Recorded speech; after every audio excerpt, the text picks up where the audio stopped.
Shri Krishna Vagishayatiša Yugmat Samprapta Chakrankana Bhashyasaram Yatindra Rangarpita Naija Bharam Shri Krishna Yogindram Upashrayeham Shena Shantimadhishtaya Kena Kalyanamudvahan Krena Raksham Vitanvanaha Shankaracharya Agataha Jayatu Jayatu Natho Nyaya Tattva Praneta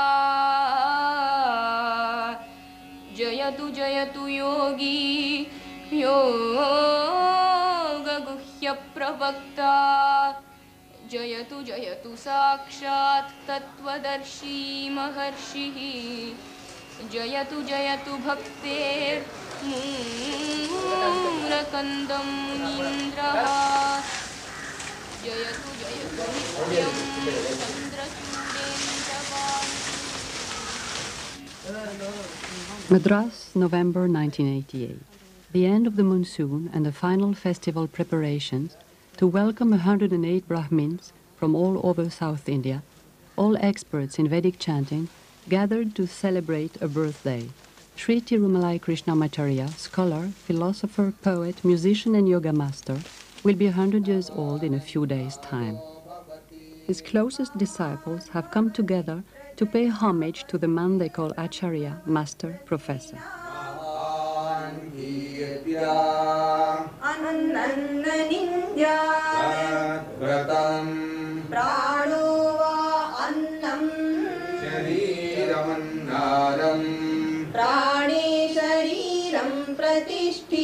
Sharire prana pratishthitaha tadetannamanne pratishthitam taya etadannamanne pratishthhitam veda pratitishthati anandena jatani jivanti anandam prayantyabisamvishanti tenaisha purnaha nava esha purusha vidhajeva tasya purusha vidhatam.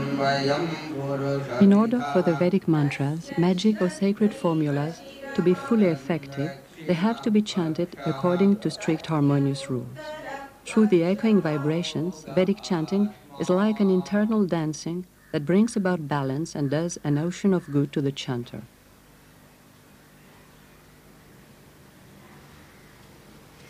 Now a well-known spiritual leader, the professor has never given up honoring the memory of his own master. Every day he raises his master's wooden shoes to his forehead as a sign of humility. I'm not worthy of the dust on your feet. Feet or sandals symbolize authority. In the Ramayana, when Rama is exiled, his shoes remain on the throne. All over Asia, bands of spiritual hunters worship the feet of the gods and search for the footprints of Buddha or Vishnu from shrine to shrine.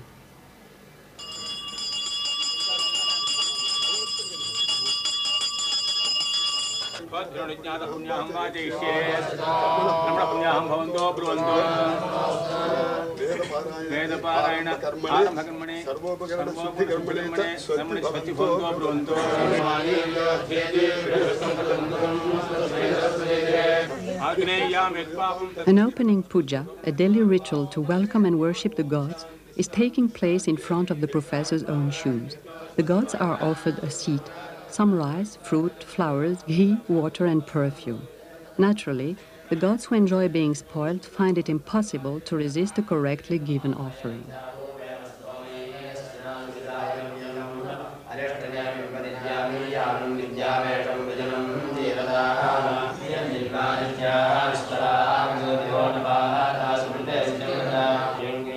Four days are considered a reasonable length of time for the Brahmins to get through the thousands of stanzas. The Veda, the triple science, is an inspired text and the foundation of Indian thought, philosophy and culture.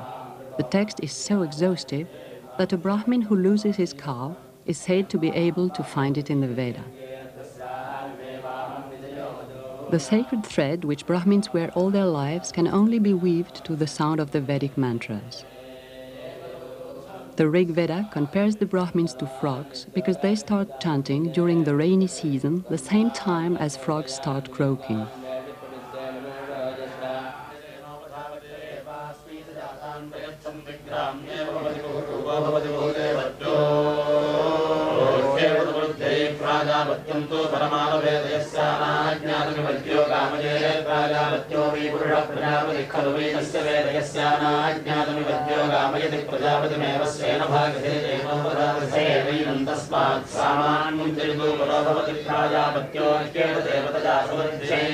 Vidodaganthoya paripradankana acharayet vedamasavidore ityarshanyamidramane yogyakande panchachitvarimsa sargaha tadastu sapadadinam ramyamasridharagavaha sidamudyutya saumitrim idam bhajanma pravide samsaddaha davadeva vayankalu rathamarukya gacchamaha bandhan mukuto bhagimado bhuyopi nedani mikshvaku parvajinaha.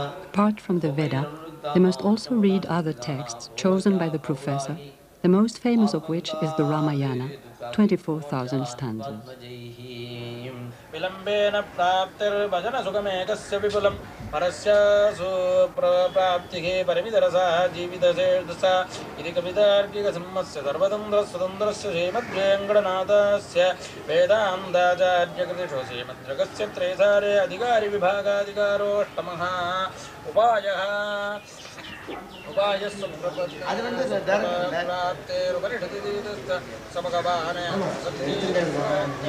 அது வந்து அந்த இதுக்கு அந்த connection இருக்கு அது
In the beginning was Brahma, and with him was Vach, the word.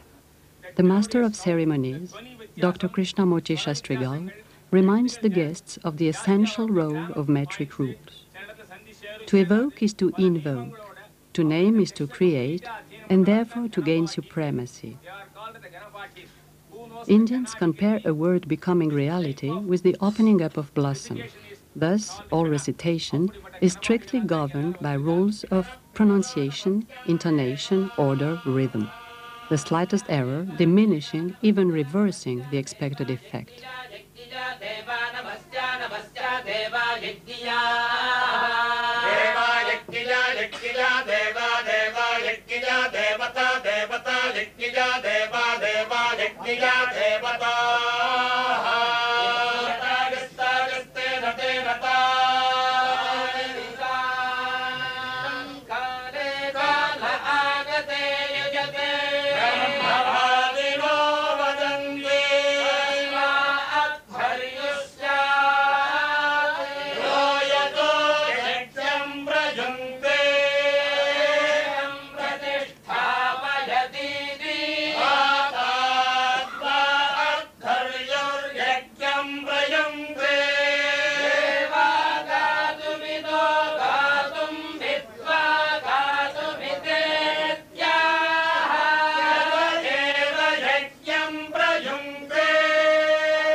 केही दुई सिर केही जमू चहली हाँ कहू केही रंग कही करो नरेसु कहू केही निपही निकासों देसु सकऊं तोर अरी अमरऊ मारी काह कीट बपुरे नर नारी प्रिया प्राण सुत कर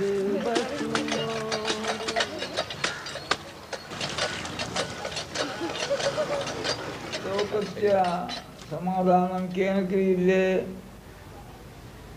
रामेण वा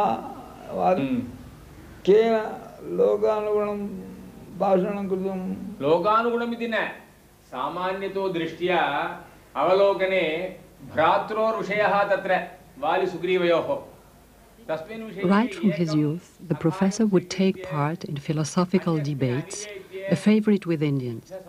He would always win intellectual jousts or oratorical competitions.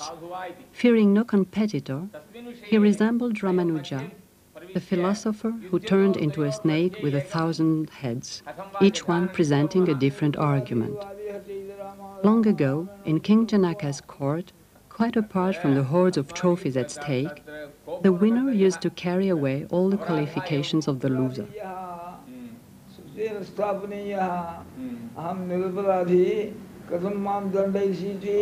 एवमेव खलु भवताम् आशयः आकृत्या वानरोऽपि वस्तुतः शास्त्रार्थं जानात्येव तेन प्रत्यवायी सः इति. Like in ancient times, the professor and Dr. Krishnamurti Shastrigal are debating in Sanskrit a well-known dilemma. Was Rama right in hitting an enemy in the back for the cause of justice? Anyway, the professor concludes light-heartedly, Ayogya, who am I to discuss this kind of thing?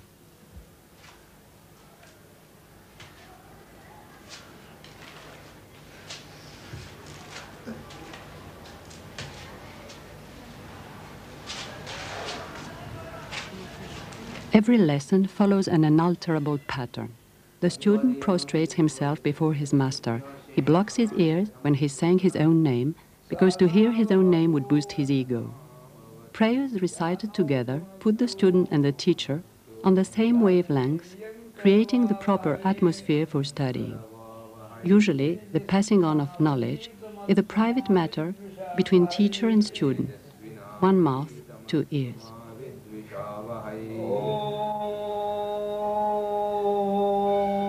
Mantra Om is so sacred that his name must not be taken lightly because he represents God himself. Protect us both, make us happy, give us the strength to work, enlighten our study, let us not grow to hate each other. The commentary of a passage from the Brahma Sutras, a philosophical text from the 4th and 5th centuries, underlines that frequent repetition of meditation is to be practiced again and again. The professor, like every learned man in India, is first and foremost a pedagogue. To pass on knowledge is a necessity, because not to do it would be to murder the divine spirit. The master, the guru, without whom no knowledge can be acquired in depth, dispels the darkness of ignorance.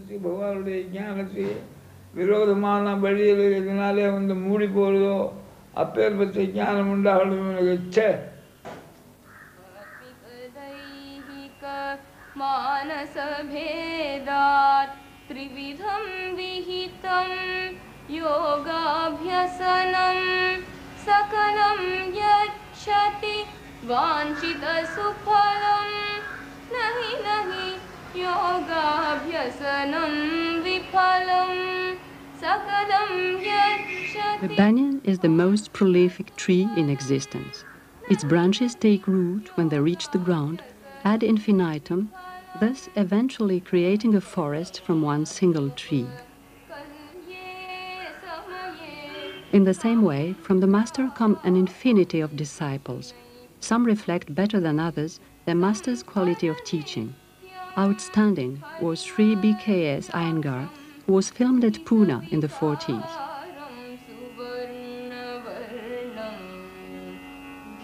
दृष्ट्वा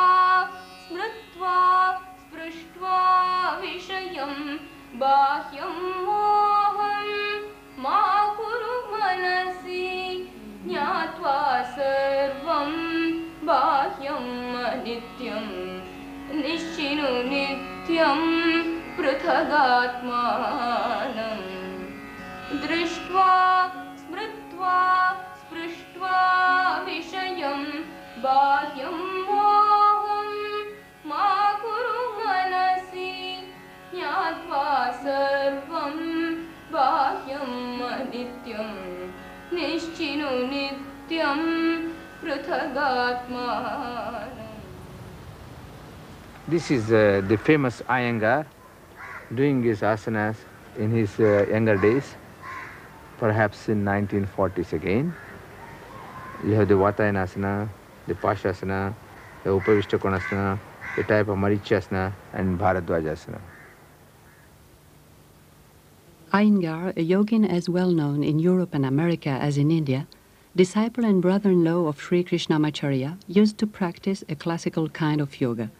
This type of yoga, physically demanding and nowadays reserved for children and teenagers, was at that time taught by the professor. The starting point of yoga is a mentally and bodily cleansing with no entirely passive elements. Ideally, yoga should lead to a clear mind. It is, above all, a way of acting. A master and his disciple never lose touch with each other.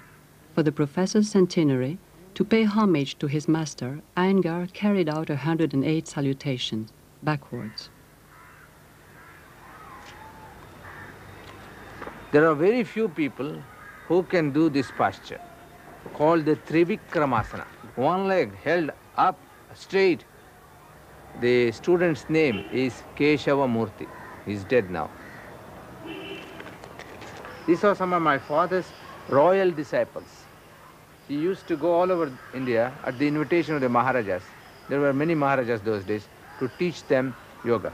So this is some of the kings who used to take yoga lessons, and they also had some photographs taken. This is, for example, the Maharaj of Kolhapur.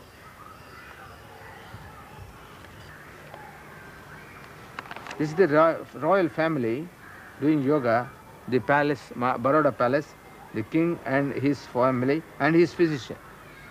The physician of the king and the professor and the family. We also have here a very interesting photograph of my father's very important disciple, the then Maharaj of Mysore, Sri Krishna Raja Vadayar Bahadur.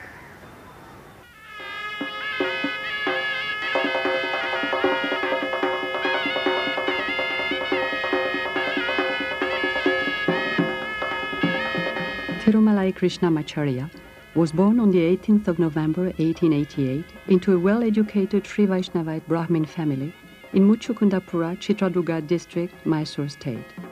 Mysore state, now Karnataka, had been governed since the 16th century by a dynasty of enlightened sovereigns. Around 1925, the professor succeeded in curing the Maharaja Krishnaraja Vadayar Bahadur from a serious illness by combining yoga and Ayurvedic medicine. He then became the monarch's acharya, teaching him yoga and philosophy, and opened a yoga school in Jaganmohan Palace, patronized by the royal court and foreign guests. He directed the school for more than 20 years, right up to the final successor of the Maharaja and the independence of India.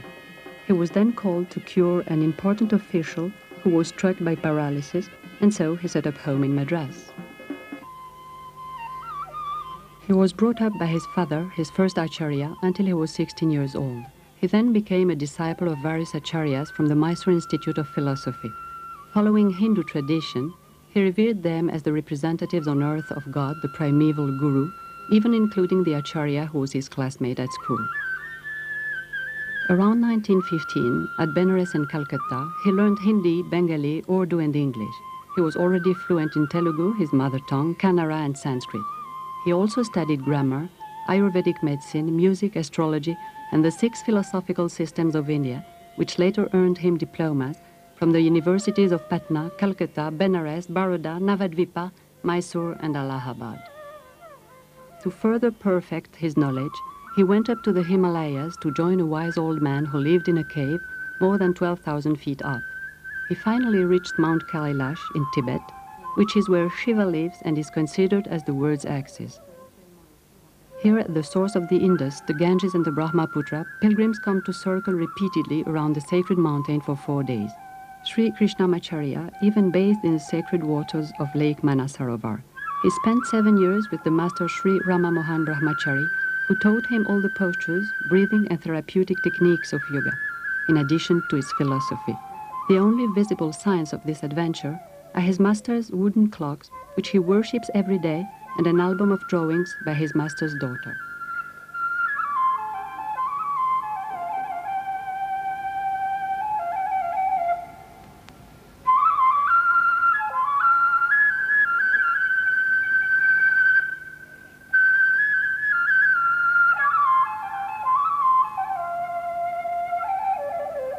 This photograph is something like the photograph we take after the convocation in India, after we have received all the certificates. And this photograph was taken around the time he got married, approximately 1925. This is the photograph of our Acharya, Sri Krishnamacharya, taken for a book, the first book my father wrote on yoga in 1934. My mother told me that this book was written by my father in 2 days. And these photographs were taken by this photographer of the Palace of Mysore in 1934. We have such excellent photographs, including this posture, the posture known as the Samasthiti. This is the first position one takes before doing different asanas. We have this photograph also in the book, the Yoga Makaranda, which is here.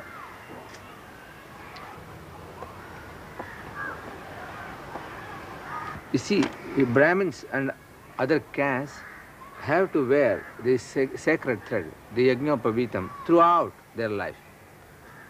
You see this Yajnapavitam. Usually, as you have seen, it is worn. It runs from the left shoulder and goes down to the hip bone. But when the professor does his asanas, he wears them in the same fashion, except it is going round the neck twice and then worn like that. This is the way one should wear.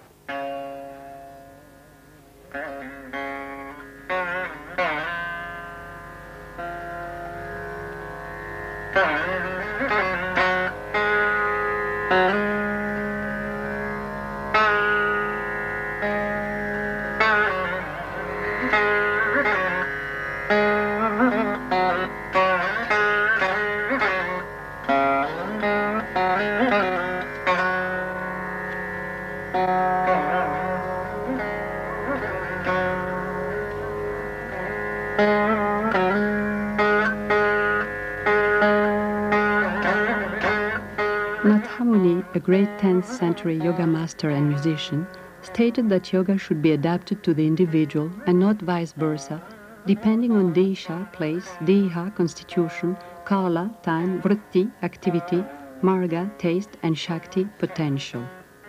The professor has always honored these concepts. In addition, he was the first in his time to combine the effects of postures, asanas, and controlled breathing, pranayama, to reject all notion of unnecessary austerity and to apply the principle of Viniyoga, starting from reality and progressing step by step.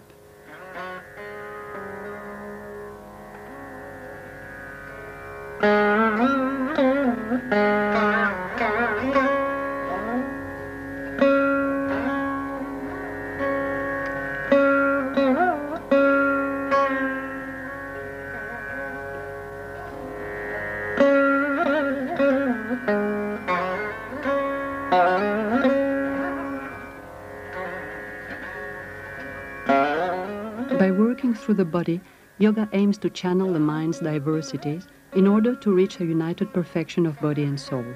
Speaking of perfection, in the Mula Bandhasana position, the professor can arrive at an exact replica of a 2,500-year-old seal of the Proto-Shiva of Mohenjo-Daro, Prince of the Yogins. We have here the latest book the last book of Sri Krishnamacharya, printed and released in 1981, when Professor was more than 90 years. And in this book, we have the photographs of the Professor himself doing some of the asanas those days. These photographs were taken for this book. The different ways one posture can be adapted. You see, the same position, you sit in Paschimottanasana and you do so many positions of the body. Something he discovered those days, he thought people do not have 1 hour or 2 hours of time to practice, so he combined so many postures and let them do all these postures, so they have at least a little bit of the benefit of all these postures.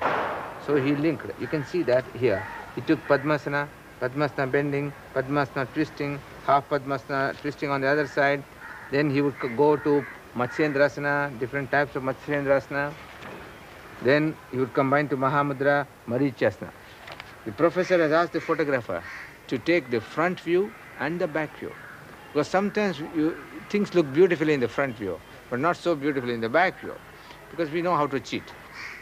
This posture exhibits the quality of the mastery of the body. How, when the breathing is mastered, even the spine is affected by the breathing, is seen by the folds that appear here when he has done the bandhas. Usually these folds do not appear when one sits in this posture. You have to really pull the rectum and contract the lower abdomen for this to be tightened up.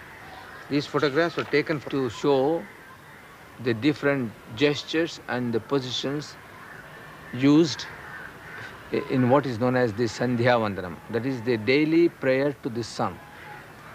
One has to squat for taking the water, to do the pranayama, to take the water, to offer the water to the sun.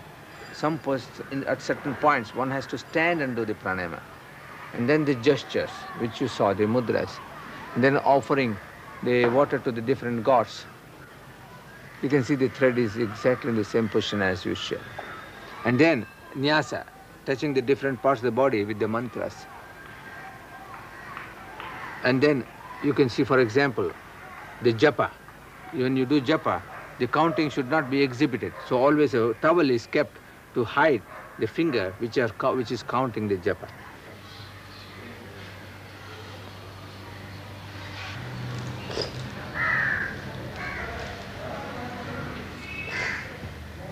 It is said that without the sandhya, the twilight ritual, the sun wouldn't rise. In order to encourage breathing, some water must be drunk. Then several drops must be sprinkled as an offering to the sun, whilst reciting the Gayatri. This prayer, strictly reserved for the Brahmins, also symbolizes the goddess of solar energy. O divine sunlight, may we have you with us to guide our thoughts.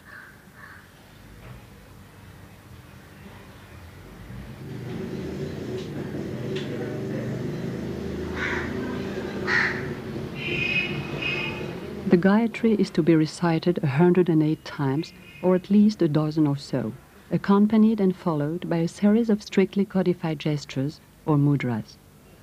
The professor would never dream of skipping through a ritual. The rigorous exactness and strict observance of the smallest of details are the only guarantees of the ritual's effectiveness and of keeping up tradition.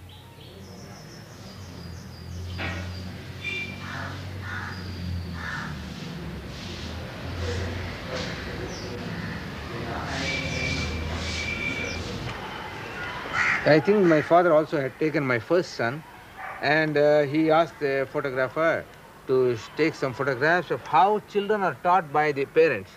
So you see my son doing shoulder stand on the lap of the professor. This is the way children were taught, because children feel much more warm when they are taught on the lap of the grandparents. So this is how our children were taught yoga by my father.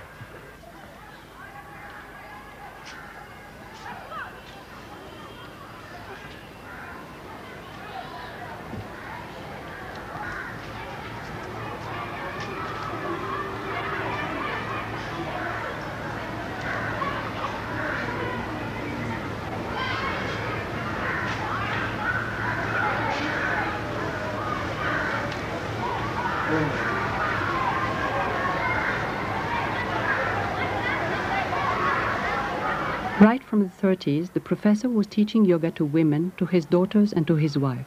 However, when he decided in 1964 to pass on Nathamuni's teachings on the subject to his disciples, the practice of yoga for Indian women was still coming up against strong resistance. As for the professor, he had long been welcoming foreign women amongst his students. This is one brother, my elder brother, and my sisters doing yoga Padmapadmasana, my father with his young disciples, to show to the public the different aspects of yoga. My father used to arrange some lecture demonstrations in the 1960s, and he would take some of his close disciples, including my small sister. You find the professor explaining one of the parighasanas as my small sister is doing it. And you can see us watching behind and waiting for our chance.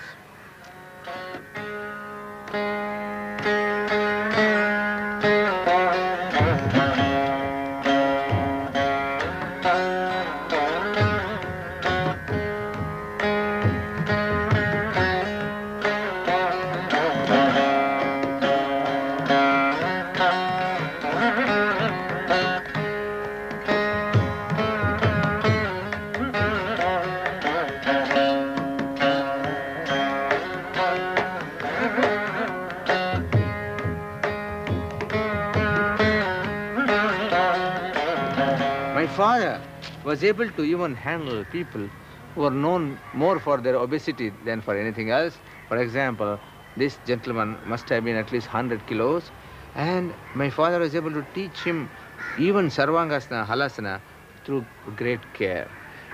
He used to train us how to teach. So he would always have one of us with him when he was teaching these difficult people. You find here my brother Sri Bhashyam doing asana with the Seth, who was so fat. For people who have some stiffness and all that, he was using certain instruments to help them to bend the body. This is very popular now in United States. Yoga is taught with a lot of instruments, but the origin of this is as old as 1930s. In 1930s, our Acharya was traveling all over India to talk and show the yoga practices. He would give lectures, he would demonstrate asanas, he would show the effects of yoga. For example, he has demonstrated more than once the possibility of a human being to stop the heartbeat. 2 minutes you stopped heart. That was mental control or physical control? But it is mind, not only mind control, mind and prana and It was not only mental control. Prana, vital energy, and Atma, soul, were also involved. It was controlling the energy at the same time as mastering something subtler, something which went far beyond. Every individual has the right to the same number of breaths in their lifetime. Thus, slowing down your breathing lengthens your life. The importance of breath control in yoga comes from this principle. Ayurveda is the ancient Indian medical science of longevity. It is based on the doctrine of the three humors, wind, bile, and phlegm, which must be well balanced to prevent illness.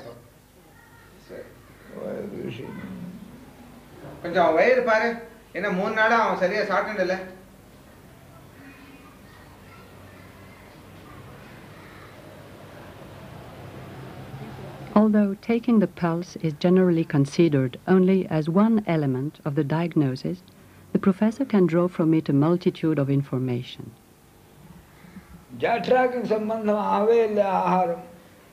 The combination of yoga and Ayurveda can be both a prevention and a cure. The professor calls it a veritable surgery without instruments.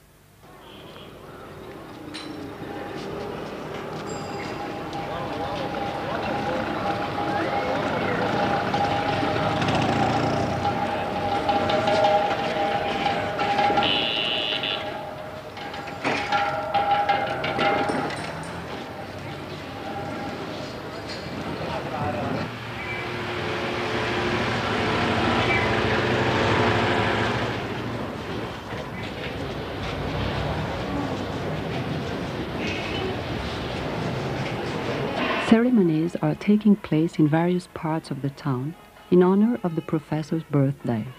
TV, radio, and the press are recording an event which the governor Alexander insisted on being a part of. The governor is the highest political authority in Tamil Nadu, a state with a population of 50 million on Coromandel Coast and with Madras as its capital.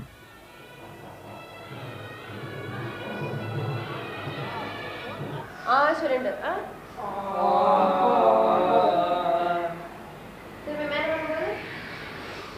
On this centenary anniversary, a course on the teaching of yoga to mentally handicapped children is being held. This particular application makes up an important part of the therapeutical activities of the Institute for Mandiram, which was started by one of the professor's sons. Traditional dancing and gesturing are taught alongside yoga. The yoga postures are accompanied by sounds which are aimed at easing breathing out, the most vital of the 4 breathing phases in yoga, at holding the positions and at concentrating, all with the goal of improving coordination. After all, the word yoga can also be translated by adjustment. He's come. He wants all of you to see. राखी न मांगी हुकाऊ बिसरी गयऊ मोहि भोर सुभाऊ झूठे हूँ हम ही दोषु जनी देहू दुई के चारी मागी मकुले हूँ रघुकुल रीति सदा चली आई रघुकुल रीति सदा चली आई प्राण जाहूं बरु बचनु न जाई सुनहु प्राण प्रिय भावत गीता देहु एक बर भरत ही टीका मांगहु दूसर बर कर जोरी पुरवहु नाथ मनोरथ मोरी. Back to the birthday festivities, Lalgudi Sri Jayaraman, one of the best-known southern Indian violinists, is going to play Carnatic devotional music for several hours in homage to the professor. It will be a delight for the amateur public, as well as an offering intended to charm the gods, who are great connoisseurs of music and always eager for enjoyment.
Indian music consists of meanders, convolutions and echoes, just like the pattern of Indian thinking, which prefers to add elements rather than to have to take them away.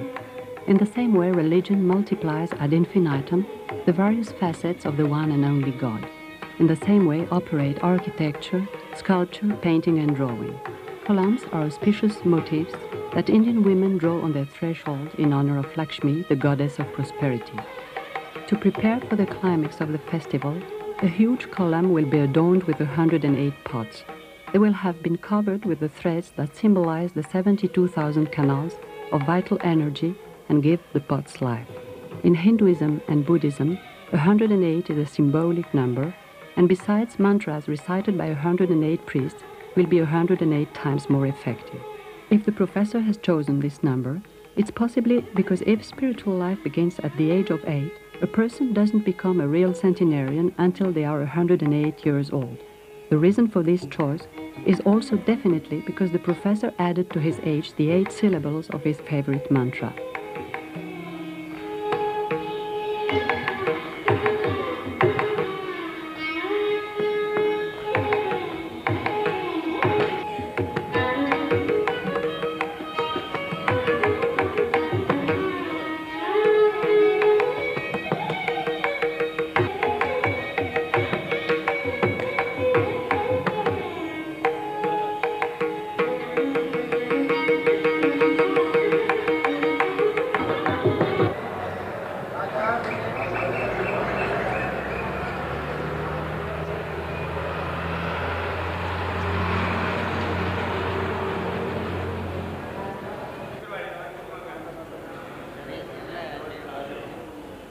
At dawn on the first day of the final ceremony, in the entrance hall of the temple, the 108 pots are not ready to fulfill their role until they have been given a head of coconut, mango tree leaves for their hair, vermilion marks for their eyes, and finally filled with water, signifying life, knowledge, and fertility.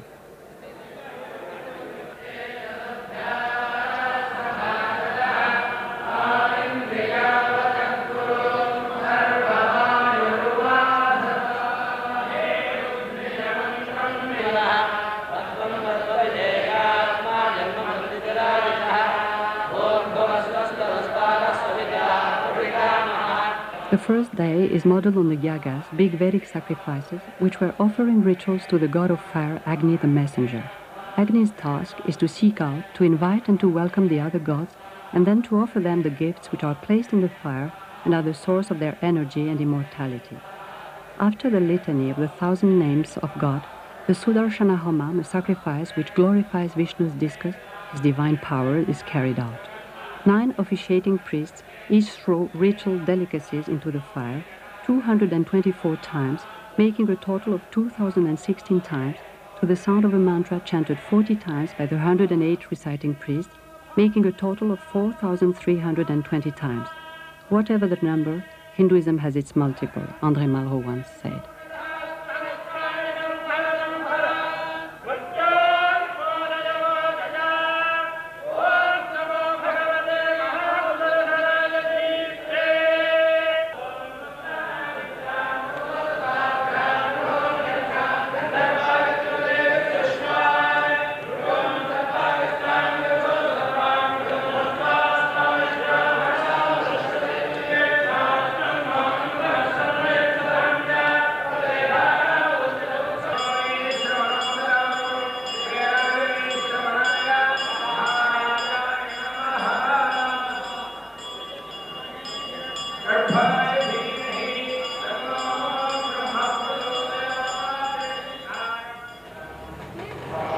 The last day of the ceremonies is the actual birthday of the professor.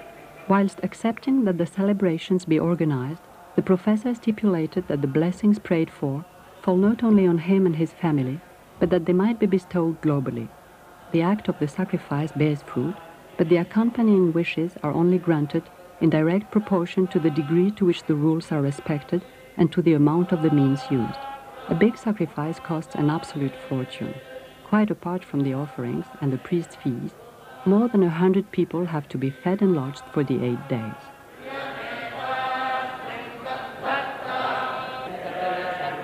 As for those who are still reading, they have only got a few hours left to get through the thousands of strophes.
After the final mantras and sacrifices which aim to overcome all possible obstacles, to encourage long life and to worship the 7 planets, the sacred water is taken out of the pradhana kalasham, the main pot, and is sprinkled on the professor and his family, just like the abhishekam, the royal besprinkling in the ancient coronation ceremonies.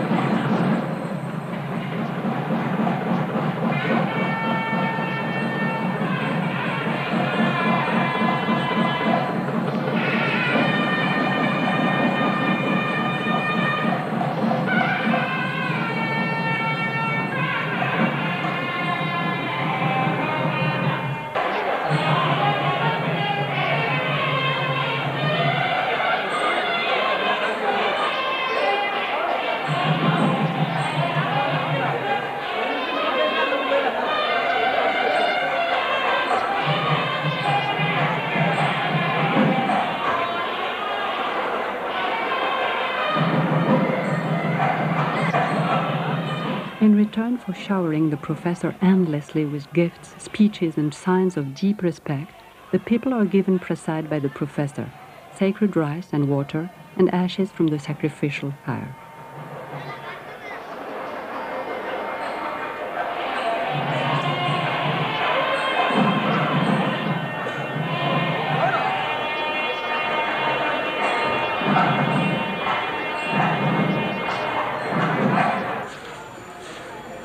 All of the leftover water is poured over the deified statue of Patanjali, a 2nd century BC philosopher, grammarian, and doctor. This statue is in the garden of the Mandiram, the institute where the professor's teachings are practiced. In the eyes of the participant, the ceremonies will have been a conclusion and a climax.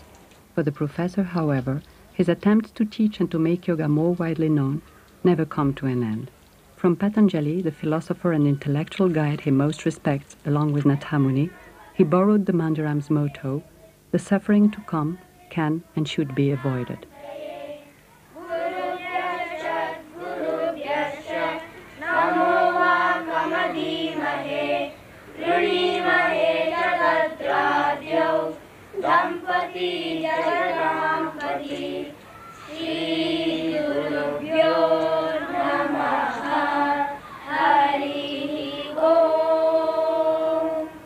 Jump.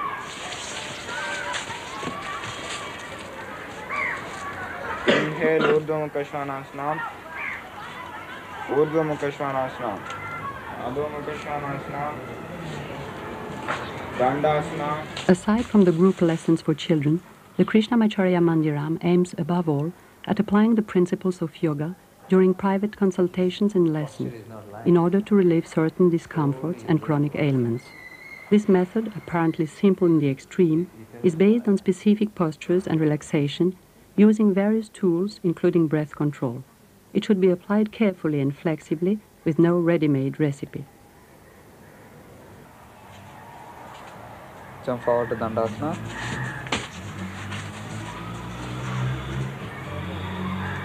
The most spectacular positions are nowadays only taught to children still supple and energetic. The modern lifestyle makes the practice of this kind of yoga less and less desirable for adults who are generally tired and rushed. It's therefore best to practice a yoga that matches the individual's needs and capabilities, and to teach yoga following the principle Yukta Shikshana. I will not teach you what is good for me or for others, I will only teach you what is good for you. In any case, yoga can only survive in the modern world by adapting itself. After all, its goal, for reasons of practicalness and efficiency, is to create harmony and balance, thus allowing each individual to get the best out of himself at the same time as being able to integrate himself fully into society.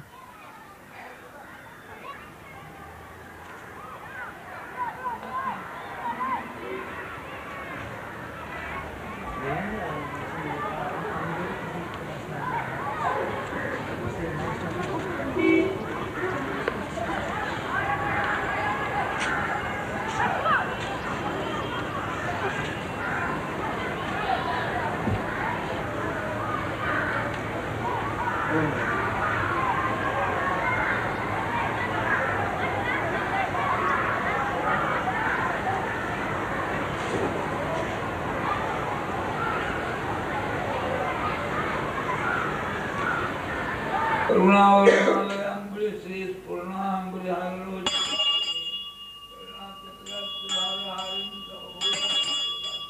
Every man has 3 debts to pay during his lifetime: to the gods by offering sacrifices, to his ancestors by worshipping them and by ensuring the continuation of the family line, finally to the sages by studying and handing down knowledge. Following the code of Manu, the first king and legislator, the ancestor of the human race, having studied the sacred books, having procreated sons, having given sacrifices to the gods, each according to his own means, a man can seek freedom. Sri Tirumalai Krishnamacharya, the professor, has more than fulfilled his 3 sacred duties during a life full of ebullient, adventurous, multifarious, never-ending and demanding activity. He has finally reached the stage where he can dedicate himself to entire devotion, bhakti, done out of love and surrender, freed at last of all speculation. The puja is the most common ritual, the most family-orientated, the most familiar. The professor will have never stopped practicing it with rigor, vigor, and fervor, day by day, for 100 years of beatitude. Om apo vayugum sarvam vishwa bhutanyapa pranavapaha pasava apo musamapo namapo samradapo viradapo swaradapo chanda ushyapo jyoti ushyapo veda mantra swarupa namo namo jnana pandita swami namo namo vekoti